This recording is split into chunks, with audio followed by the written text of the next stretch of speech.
This is the original motor off our 2016 Anthem 44B for the big slide on the driver's side.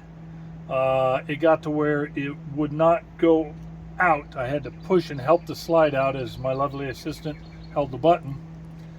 It would come in by itself, but it would not go out by itself. I looked around and found online through reference of Entegra owners group.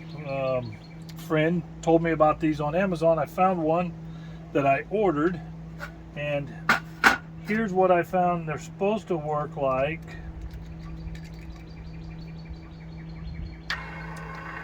See the shaft turn? Smooth. There's a piece of wax paper on there. See how smooth that is? Now my hands are all sticky.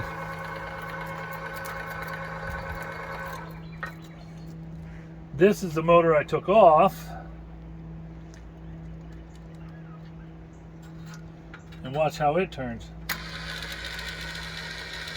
That's coming in, and it works fine. When I reverse it,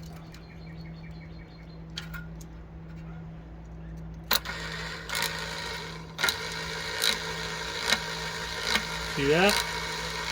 Internally, there's a gear or something that's stripped or out of alignment, and it would not allow the weight of the slide to be pushed to the open position or extended position. So this motor is bad. Take the new one in. Thanks for watching.